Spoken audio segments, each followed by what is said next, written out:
আজ থেকে মাত্র 1 কিংবা 2 বছর আগেও এমন একটি পরিবেশ বাংলাদেশের মানুষ কল্পনাও করেনি। কারণ পুরাটা বাংলাদেশকে একটা জীবন্ত জেলে পরিণত করা হয়েছিল। ফ্যাসিবাদীরা বিদায় নিয়েছে। এই ফ্যাসিবাদের নির্মম নির্যাতনের শিকার এটিএম আজহারুল ইসলাম এখনো কেন জেলের ভিতরের জবাব সরকারকে দিতে হবে। আমরা কোনো ধানাই পানাই চাই না। নিষ্কলুষ এই জননেতাকে জনগণের বুকে ফিরিয়ে দিন, জনগণের জন্য কাজ করার সুযোগ সৃষ্টি করে দিন। এই নিষ্কলুষ মানুষগুলোকে অপরাধী গায়ের জুড়ে সাজিয়েছিল যারা, আল্লাহ তাআলা আজকে বাংলাদেশের জনগণের অন্তর থেকে তাদেরকে গায়েব করে দিয়েছেন। এরা হাজারো মায়ের বুক খালি করেছে, হাজারো বোনকে বিধবা করেছে, হাজারো সন্তানকে এতিম বানিয়েছে। জায়গায় জায়গায় নাগর তৈরি করে এই যুগের নিকৃষ্ট গোপন বন্দিশালা এরা তৈরি করেছিল। তাদের পুরা শাসনামল জুড়ে মানুষকে সুশাসন দেয় নাই, সোনার বাংলা বানানোর স্লোগান দিয়ে এই বাংলাকে শ্মশান বাংলায় পরিণত করেছিল। তারা বলতো বাংলাদেশ এখন শান্ত।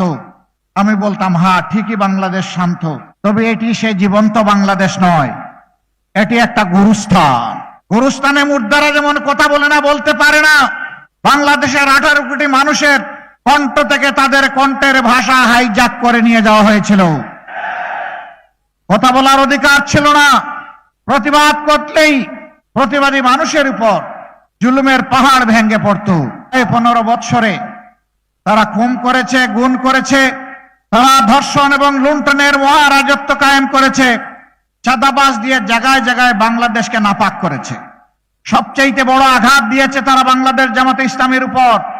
রাজনৈতিক প্রতিপক্ষ হিসাবে আঘাত দেওয়ার জন্য সর্বপ্রথম তারা জামাতকেই বাছাই করে নিয়েছিল।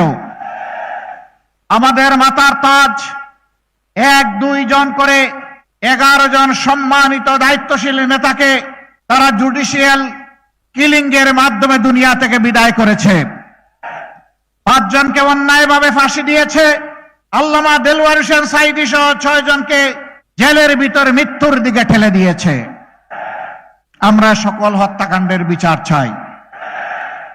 শুধু এই কয়টা হত্যাকাণ্ডের নয়, ক্ষমতা আসার পর ঢাকার পিলখানায় 57 জন প্রতিশ্রুতিশীল, চৌকস, দেশপ্রেমিক সেনা অফিসারকে হত্যা করার মধ্য দিয়ে তারা হত্যার মিশন শুরু করেছিল।